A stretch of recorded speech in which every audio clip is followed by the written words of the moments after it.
Inquiry ہے۔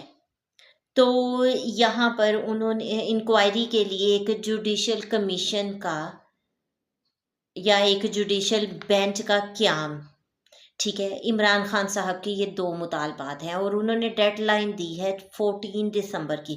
اگر 14 دسمبر تک یہ مطالبات پورے نہ کیے گئے تو سول نافرمانی کی تحریک چلائی جائے گی۔ اب یہ مطالبات پورے ہوں گے یا نہیں، اور کس طرح سے یہ سول بینچ کا قیام ہوتا ہے، اور کیا جیسے ہی سول بینچ کا قیام ہوتا ہے، ایک جوڈیشل بینچ کا قیام ہوتا ہے، تو اس کے مطابق میں نیو ویڈیو اپلوڈ کروں گی جس میں بتاؤں گی کہ اس میں فیصلے کس قسم کے ہوں گے اور ہمیں کون سے نتائج دیکھنے کو ملے۔ اب بات کریں مصنوعات کی بائیکاٹ کی، تو جیسے ہی ملکی مصنوعات کا بائیکاٹ کیا جائے گا تو اس سے زیادہ نقصان عام عوام کا ہے۔ کیونکہ جب انٹرپرینور کلاس دیکھتی ہے کہ لوسز کی کیفیت بن رہی ہے، تو وہ کیا کرتے ہیں، وہ اپنے ایسیٹس کو، اپنی انویسٹمنٹس کو روک لیتے ہیں تاکہ زیادہ ہونے والے نقصان سے بچا جا سکے۔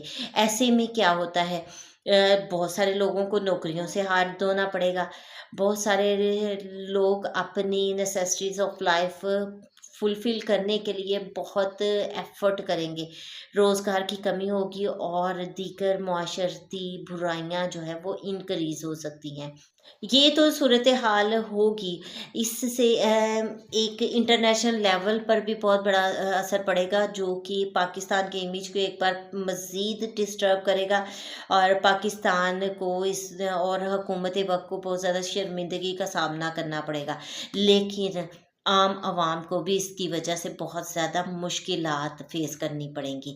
اب میں نے آپ لوگوں کو پہلے ہی بتایا ہے کہ 8th ہاؤس ایکٹیو ہے اور 26 دسمبر تک یہ ایکٹیو رہے گا۔ اس وقت میں کسی بھی قسم کا کوئی کام پی ٹی آئی کی عوام کو کافی زیادہ پریشان بھی کر سکتا ہے۔ بہرحال اس کے کیا نتائج ہوں گے یہ میں اپنی نیکسٹ ویڈیو میں آپ کے ساتھ تفصیل کے ساتھ شیئر کروں گی۔ یہ بات ڈن ہے کہ اس چیز سے حکومت کو ایک بار بہت بڑی پریشانی ضرور بنے گی۔ بات کریں سول نافرمانی کی، تو سول نافرمانی ہے کیا؟ جب کوئی پرسن سمجھتے ہیں، جب کسی ملک کی عوام سمجھتی ہے کہ حکمران وقت ظالم ہے، جابر ہے، یا پھر اہلیت نہیں رکھتا اپنی سیٹ پر بیٹھنے کی، یا پھر وہ ناجائز اس سیٹ پر قابض ہے، تو ایسے میں اس ملک کی عوام سول نافرمانی کی تحریک چلاتی ہے۔ اور سول نافرمانی کی تحریک میں کیا ہے کہ وہ ہر قسم کے ٹیکسز دینے سے انکار کر دیتے ہیں، بجلی، گیس اور دیگر جو ہمارے پاس ریسورسز ہیں ان کے بل ادا نہیں کرتے ہیں، جس کی وجہ سے حکومت پر بہت بڑا پریشر بنتا ہے اور حکومت بہت زیادہ پریشان ہوتی ہے۔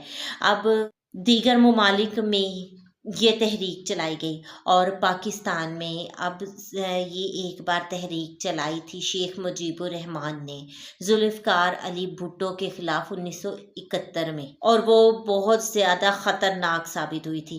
اور اب پاکستان میں یہ ہونے کے لیے کی کال دی ہے، عمران خان صاحب نے اس کے بارے میں بیانیہ دیا ہے، اور میں نے آپ لوگوں کو پہلے ہی بتایا تھا کہ اب عمران خان صاحب کے بیانیے پہلے سے بھی سٹرونگ ہمیں ملیں گے۔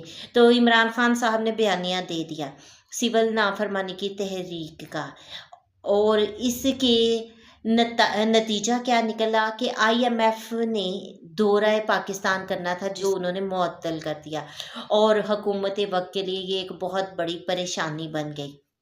تو اس طرح سے جس طرح خان صاحب نے سوچا تھا کہ حکومت وقت کو پریشانی بنے گی تو ہی وہ کسی قسم کے کوئی فیصلے کریں گے، ایک بار ان کے لیے یہ پریشانی بن گئی۔